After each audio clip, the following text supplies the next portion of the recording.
Hello, everyone, and welcome to What's the Tea with Gen X, Y, and Z.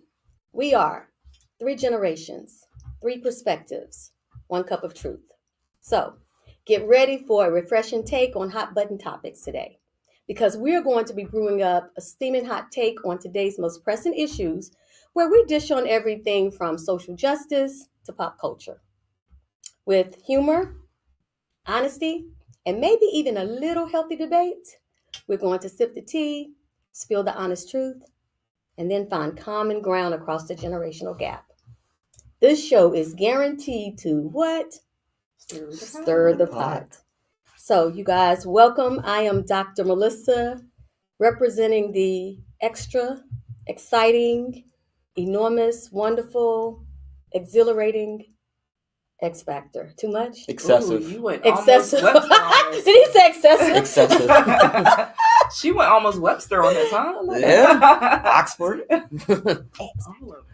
I'm sorry, y'all got thrown off a little bit, but I am Amber holding it down for us millennials. And I'm Mr. Zion, repping Generation Z. Whoa, Mr. Zion. You guys, listen. Last week, the last episode, we talked about parental structures. And it was funny because we were like on that. We were talking about dual parent homes versus single parent homes. We were talking about stigma. And I don't know what happened. Some kind of way. I'm going to blame Zion, but maybe not. We went into talking about trauma and people adopting trauma and all of that and reverse stigma, all of that. And I'm gonna tell you, you guys blew us up with your take on that particular episode. So I'm going to tell you that I started off the show just now being really, really extra, but with intent. Because I know that today's episode is going to be a little weighty, right? We come together and we really try to take on all of these different topics from a perspective that you can see yourself in it, regardless of your generation. And today's really no different. It's just that we talked last week about trauma. And we talked about how trauma shows up and it doesn't matter about your socioeconomics and it doesn't matter about gender or race or any of those things, right? Life be lifing. And sometimes things happen that are completely out of our control. And we even sort of breached the topic of people feeling like they need to adopt trauma in order to have credibility. Mm-hmm. And I think when we said that, you guys, I think we all cringed a little bit at the notion. And the reason that is because we each sit here today having experienced some pretty significant trauma in recent years. And trust me, we're not saying that we have the patent on trauma because there are people right now on the West Coast that are going through fires and significant trauma. So we're not suggesting that what we're going to talk about today with the episode says that we have any kind of patent on trauma. But I will say we have had our share. And significantly, the month of January is it's a difficult month because each of us at this table, our most recent trauma, and I would say life-altering, life-changing trauma, happened in the month of January, 2 weeks apart from each other. And so today is the actual anniversary of the life-altering trauma that Amber experienced. So before we dive into it, here's what I promise you. This is not a show that you're going to need to go in the bathroom and take your lashes off. That's not the intent. You might need to, I might, but that's not the intent. What I want us to do more than anything is be authentic with this show. Yeah. And I will start off by telling you we struggled with this topic. We struggled with sharing this. And not because we're not all very authentic people. It's just that we were raised that your trauma, your business, your problems, those things remain private. I was certainly raised that you didn't talk about bad things. Yeah. And then I raised my kids the same way. So to have this discussion um, we sort of had to sit with it and really get some peace with it. And we got our peace because what we realize is that we're here to make an impact, and we're here to help people. Here to make you laugh, but we're here to make you grow. So, Amber, how would you want to share in this moment? And first of all, many people would have been somewhere else today. Yeah, definitely. All right. Yeah. So I'm in awe of you that you're even sitting here at the table today. So thank you. I appreciate it. 3 years ago, I got a knock at my door, and I was told that my boyfriend of 10 years, whom was the father of my then 1.5-year-old daughter, was tragically killed while he was at one of his close friends' house. I was told that he suffered from a shot to the head, and he was also tragically killed with his best friend, who was the homeowner. He passed away at the hospital, but it then became a double homicide. Hearing those words that he was gone, literally just talked to him 5 hours prior to, and I had a text message literally a minute before he passed away telling me that he loved me. And, trying to maneuver through that, I had some guilt, I had some anger. It was not an easy endeavor to maneuver through. Still to this day, don't have the words of how I even processed it. 6 weeks shortly after finding out about his passing, I found out that he blessed me with my baby girl, our 2-year-old, who is now 2, Amia.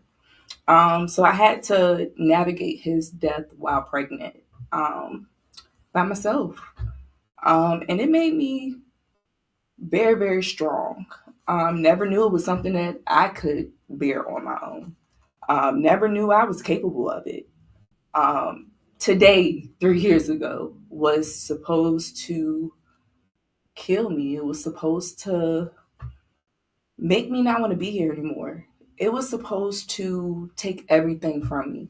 But I am here today, 3 years later. I decided to keep going. I decided to not be the definition of my trauma. And be authentically me. Keep waking up every day by the grace of God, of course, because it's His will to make me want to keep waking me up and me wanting to keep getting up. But being able to say that I can keep getting up and going. I got those 2 daughters that's looking at me, and it lit something inside of me, because it was definitely hard, coming here today and talking about this. I think this is my first time ever telling the world, a part of my story, and, individuals actually knowing what I went through, because I've been in the motion of going. Let me jump in though. Yeah. Why did you want to? Because you wanted to. I did. Right? Yeah. What was it about now that you felt strong enough or wanted to share? I know it is other individuals going through exactly what I'm going through, and I know it's people that are looking at me, here around, that's like, how is she doing it? And being able to be the voice to say, it is okay to not know how to maneuver or get through it, because I can't tell you the words of how I did. All I can tell you is I didn't quit. I kept going. It gets easier with time. It is still hard. Me sitting here talking about it without crying.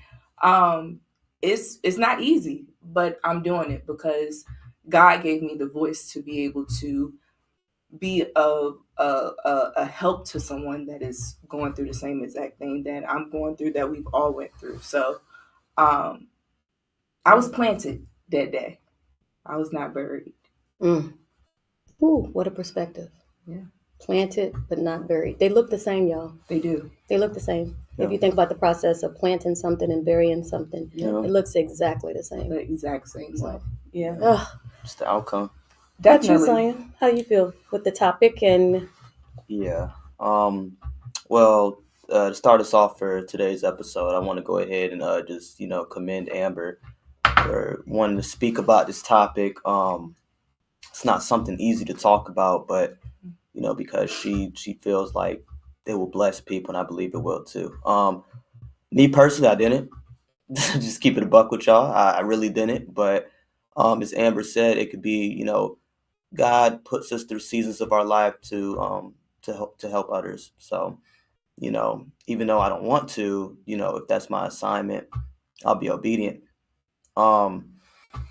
So almost 3 years ago, my father passed from he suffered from brain cancer. It was a 4-year long battle, and he was diagnosed when I was 14, and it's just a hard process, especially like at an early age in high school, because when you're young, typically people don't go through, as you put it, life altering trauma. So it was a difficulty to socialize, it was difficulty to relate to other individuals. It was it was just difficult to be in that environment where you felt like you stuck out more than I guess high schoolers traditionally do because of whatever other norms that goes on in high school. But so it was difficult, but like Dr. M also said, it's not just a tragic ending. It's not a tragic story. That should have broke me, and it didn't. Through that, a lot of things have changed, and I've done a lot of different things with my life to get over that hump and to improve myself as an individual, as a person, especially in my faith. So mm, yeah, so it's just if you're going through something like that, know that there's always light at the end of the tunnel. I know that can come off as a cliche, and it most certainly is a cliche, but that doesn't mean it's not true.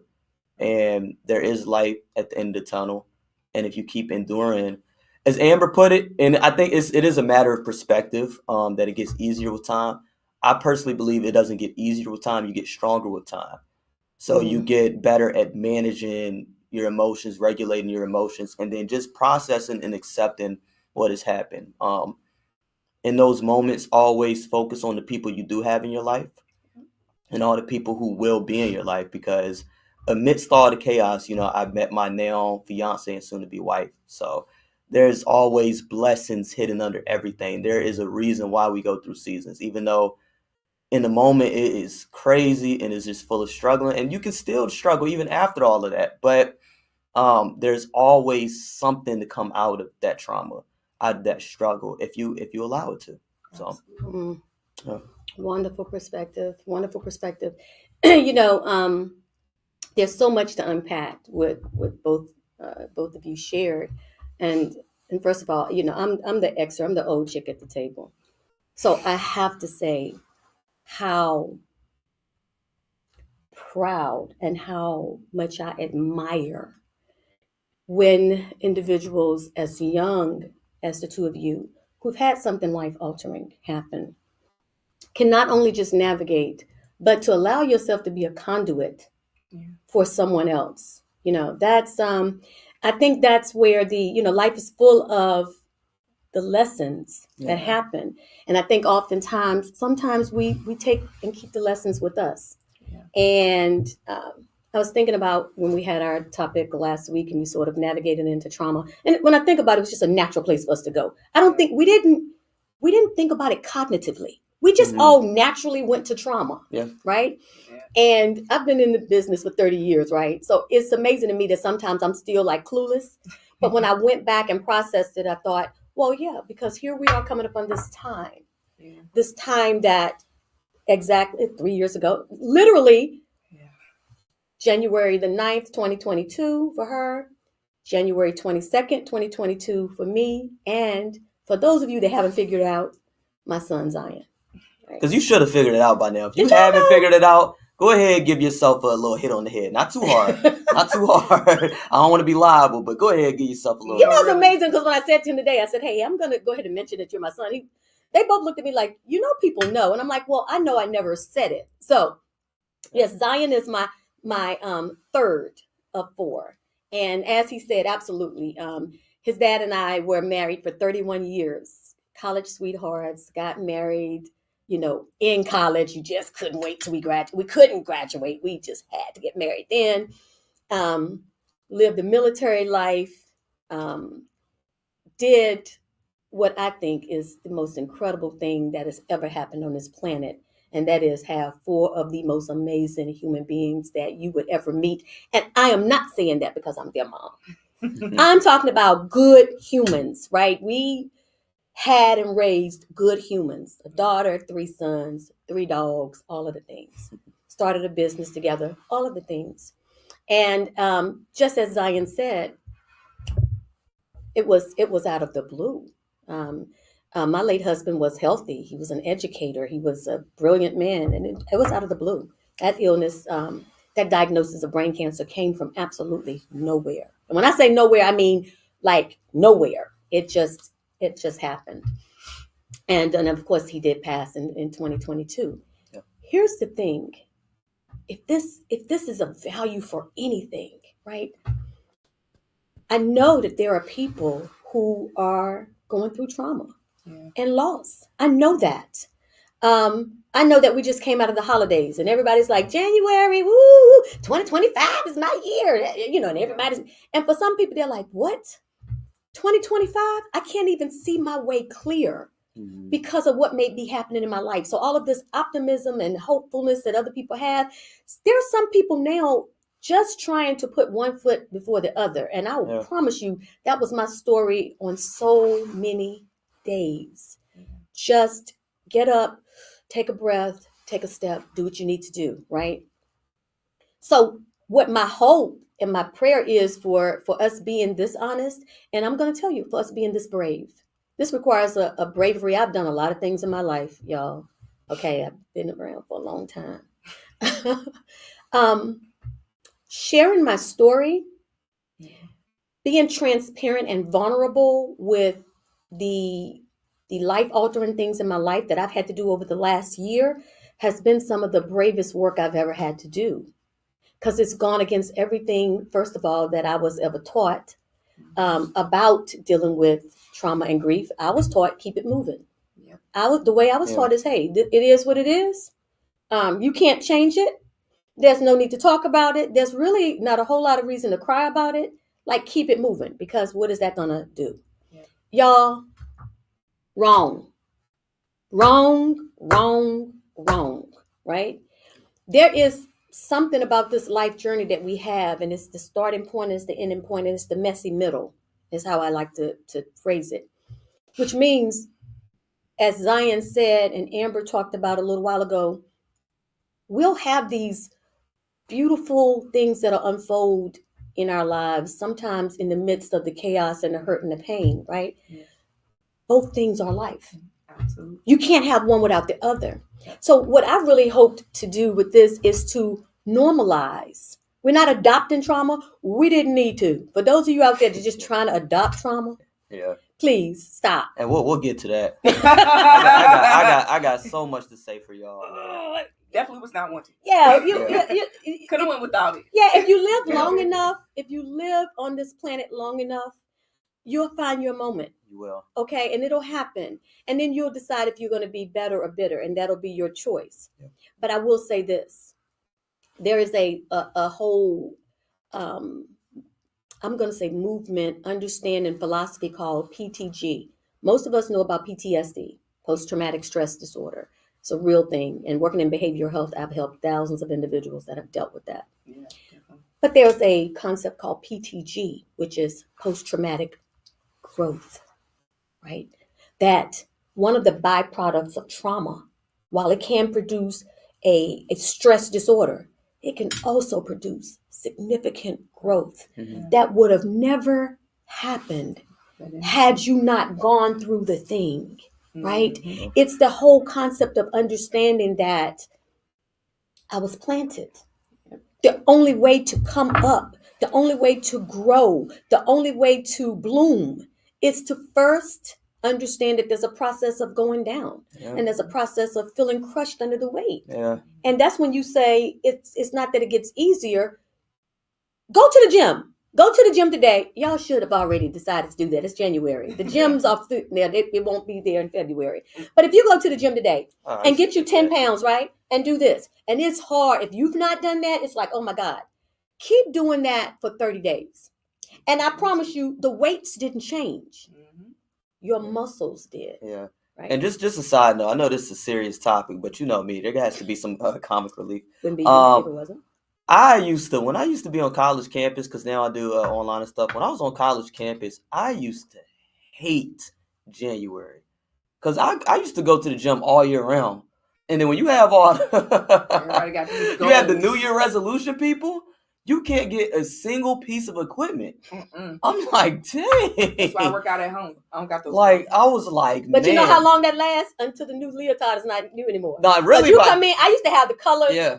Really Come January 15th, because you see someone you've never seen the gym before, right? And you're like, you'll be doing a machine. They'll be like, hey, how many sets you got left? I'm like, bro, do you know what that means? Like, I've never seen you before. So it's just, that's the funny. New year, new me.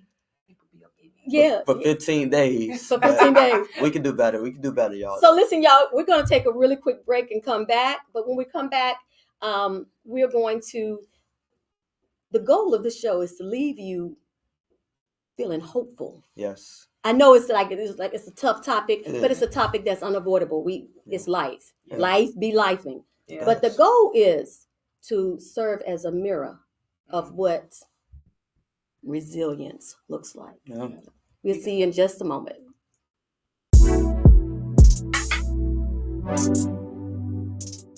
Catch the wave of success with Standing on Business with Dr. Melissa. Unlock your purpose, align it with your entrepreneurial spirit, and witness your business thrive. This isn't just about authenticity, it's about building a foundation so solid, your business becomes synonymous with profitability. Tune in as we delve into marketing strategies that work and create an empire that stands on business. Because when purpose meets strategy, success is inevitable. Standing on Business with Dr. Melissa, where authenticity meets profitability.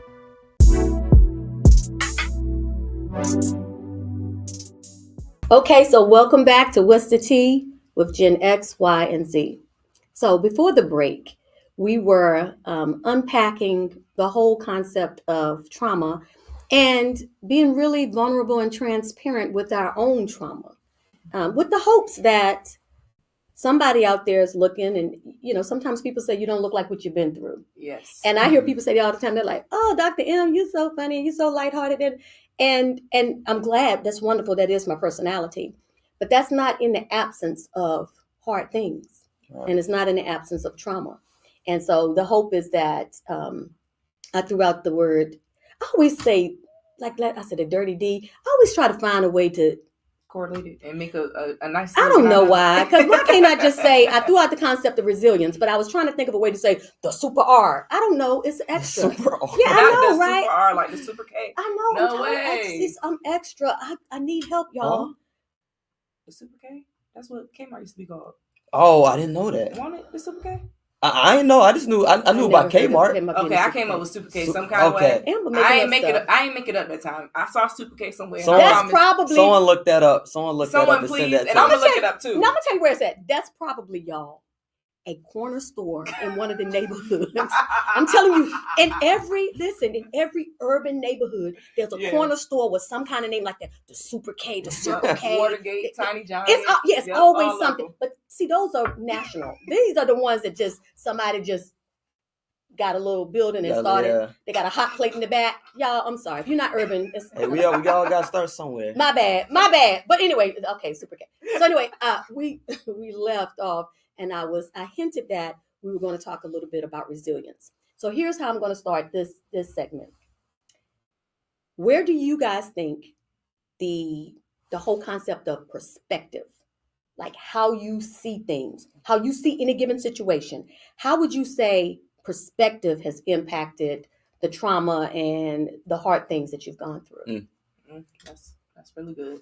For me, I wanted to not be a product of my trauma. I wanted to make trauma my purpose and to be able to help others in similar situations, or if they're going through a trauma that might not be similar to mine, any kind of trauma. You get what I'm saying? Having it to be your purpose versus, yeah, I went through it, but I want to be of encouragement to someone else. Even my children. Mm. Even though my youngest baby, she doesn't know what happened, but when she get of age, I have to break it down to her and let her know. And even with my oldest daughter, she knows, but it's still a little foggy for her. Like, don't get me wrong, she knows who her dad was. And if you show her a picture all day long, she was like, oh yeah, that's my daddy. But it's still some stuff that, she really doesn't know. Yeah. So making sure that, they see their mom, yeah, we went through this together. However, you're able to grow from what you've been through. You're still who you are. Just because of what you went through doesn't make you anything less. Right?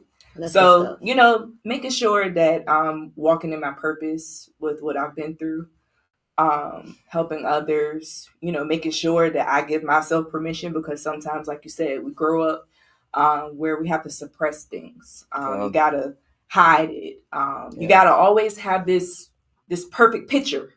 You can't be shown as any part of broken, even when you know that it's times when you are broken. Giving yourself that satisfaction of saying, I mean, yeah, I went through this. I've been broken, but I've overcome it, and I am still growing past it. I'm not perfect. There's not an inch of me that wants to be perfect, and it's okay to be imperfect. Right. So I love that. That's when you said broken, I kept thinking about one of the things when I work with women, particularly with grief. One of these steps in the framework is called find peace in your pieces. Yeah. Mm-hmm. Like, even the broken pieces. Yeah. Like, if you're in a shipwreck, something happens, you're out there in the boat and something happens and the boat breaks apart. You can make it to the other side on a piece of the boat. You sure can. You don't necessarily need the whole boat. Grab a piece, and if you can take a piece and still get to where you were going, even in the absence of the big ship and the way you wanted to get there, yes, we can still arrive even on our broken pieces. But anyway, that's taking. It's not going to always look how you picture it to be. Like, I didn't picture my life to be this way. I pictured it a whole different way. Right. But I'm still happy in where I am. Exactly. So it's not going to be how you always picture it. Exactly. You can get there in a piece. Exactly. Yeah, salvage is valuable too. Another man's trash, another man's treasure. Right. That's true. So yeah. What do you think about perspective, the whole concept? No, I think perspective is honestly the primary, like, it's the most crucial part. Yeah. It really is, at the end of the day, like how you look at it, how you view trauma. And I don't want it to make it sound like it's easier to get over the hump than, like, I don't want you to think that we're making it sound like it's very easy to over hump. It can take a lot of time, and it's very natural for you to have a very pessimistic perspective after experiencing trauma for the first time. Yeah. I know a lot of people's initial reaction is just spiraling. I spiraled. I'm not going to get into how I spiraled, but I most certainly did. So it is a perspective. I think eventually, sometimes it's cool if you gotta, cry, if you gotta isolate yourself to, a certain amount of time, but after a while you have to get out and you have to realize, like, you're not, like you said, you're not defined by your circumstances. You're not defined by your circumstances. You can overcome those circumstances and use that as a motivator to improve yourself. So that's the big thing. And, you also made a great point, Amber, when you was talking about just suppressing our feelings. And I think we do that a lot in the Black community. We're often told, whether it's parents, whether it's just, other community members, to suppress your feelings and to suppress your trauma and then to just endure. But you also have to heal. And so enduring without healing all you're going to do is you're internalizing everything, and then eventually it'll become resentment. And that's why a lot of times now, modern day, well, honestly, for a while now, a lot of people glorify their trauma and use it like how hard they are, this or that, where they're a victim of their own trauma.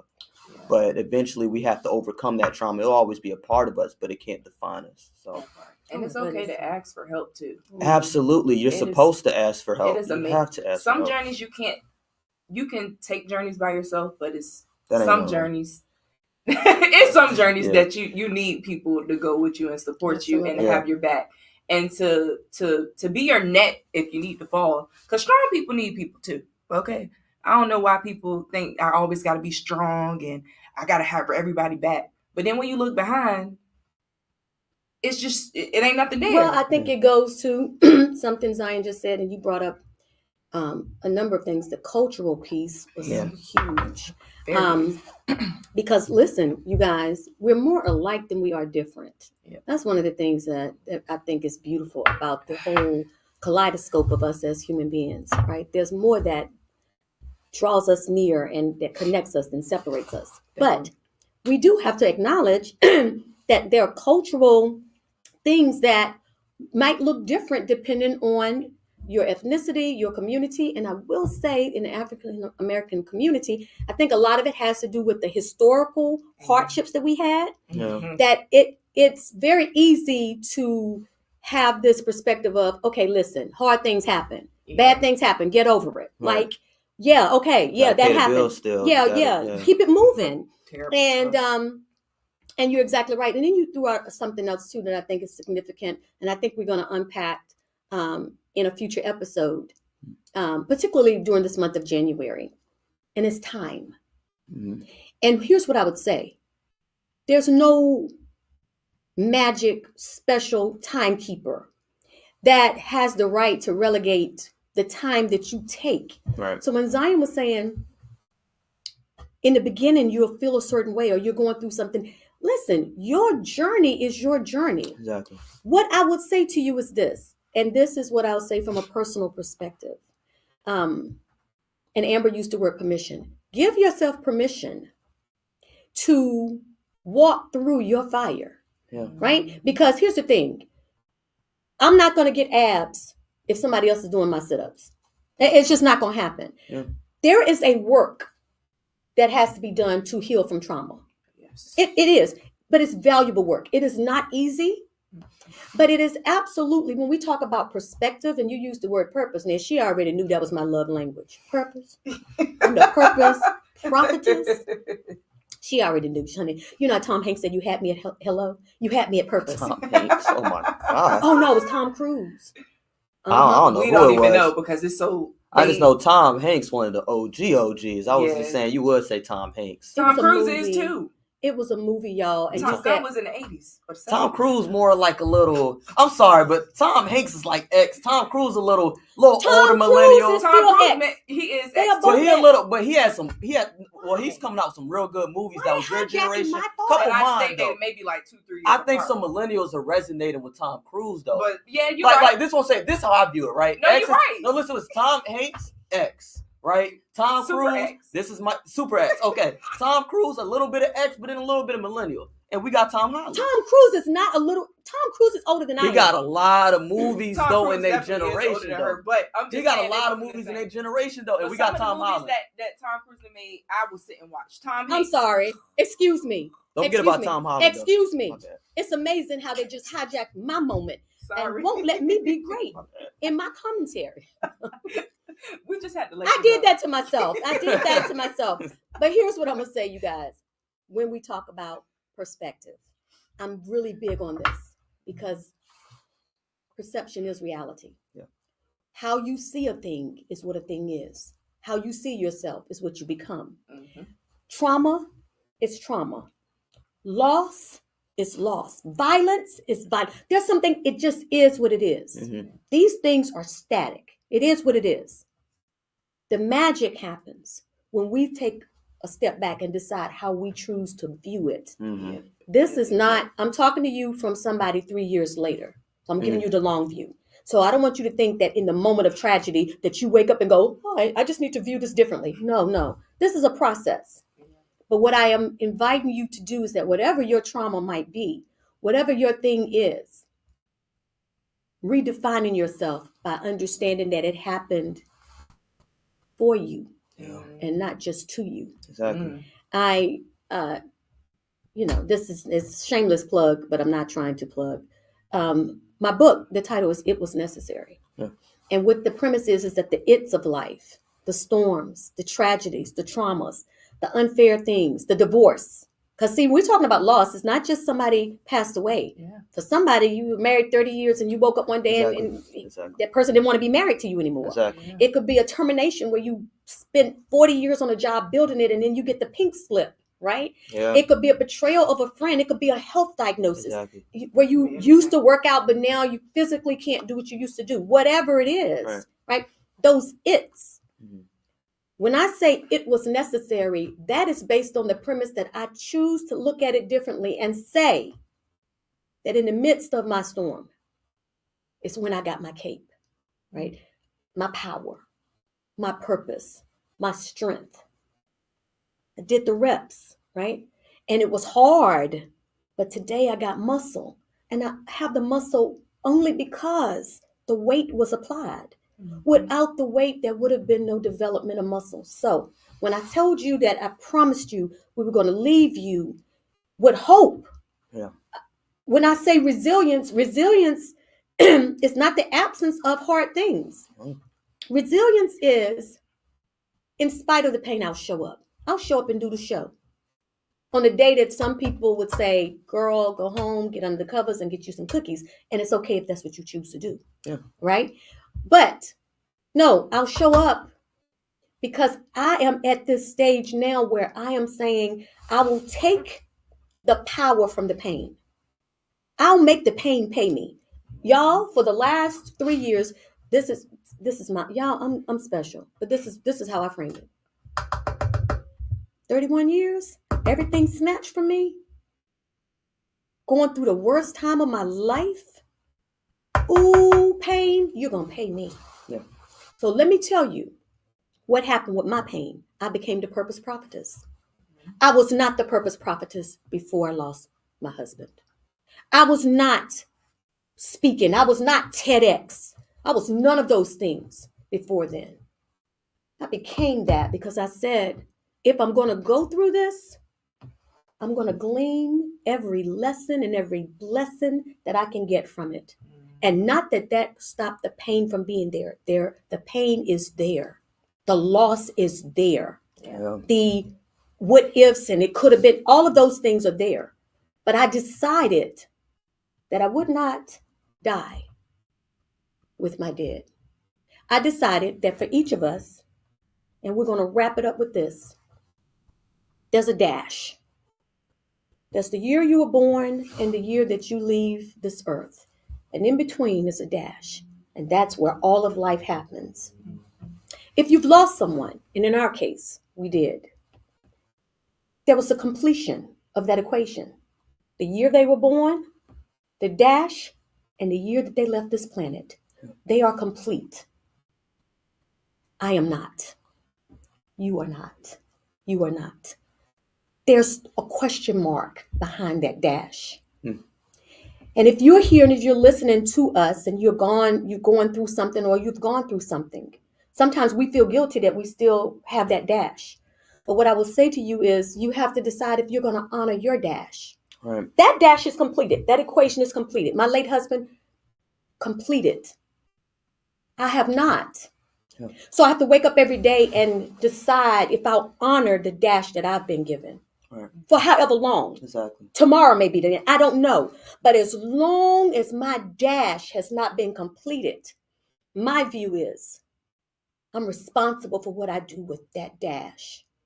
And how can I, with this pain, take on the purpose that even if it's just sitting on a show with two of the most amazing people on the planet and just being brave enough to share something with the, not just hope, with the knowledge that is helping somebody. Exactly. I don't hope. I know I know for certain, Yeah. right, that somebody is gleaning something from this, right? Our obedience in doing so. Right. So how will you honor your dash? Right. That's how we're going to. I'm not going to let him, because I know I feel him over here. No, she actually said what I wanted to say. But it's your responsibility. That's why, like, if you're going through something, I'm just reiterating what you said. Right? I love like, it. if you go through something, it is your responsibility because you will come out of that situation. Once you come out of that situation, it's your responsibility to help others who are going through that same situation. Because you remember how bad it was when you were going through it. So you obviously you don't want them to go through what you went through. So it's your responsibility to help them out. So you basically covered that, though. I love it. In a shorter version. So Amen. He would say he said it. I said it a lot more excessive. But Amber, final thoughts? Oh, so we're doing a final thought section. We might as well. I mean, we might as well. I'll be having a lot of closing thoughts, man. Listen, my only thing is just keep going. Don't quit. It's not the end of the road. With every lesson, there's a blessing. So, love it. Oh, I love it. And she ended with a rhyme. She did. I love it. Amen. Somebody clip that up. Okay, you guys. So with that, let's keep this conversation brewing. Remember that we got to ask questions. We got to listen to understand. And then we have to acknowledge the unique challenges that each generation faces. And then we look for common ground, because trust me, it's there. So until the next time, keep sipping, keep talking, keep growing. Tune in next week for another thought-provoking and maybe entertainment, maybe not, conversation. Y'all tell us. Y'all say what y'all want to hear. Let us know. Tune in next week for another conversation that's going to bridge the generational gap, one cup at a time. Take care.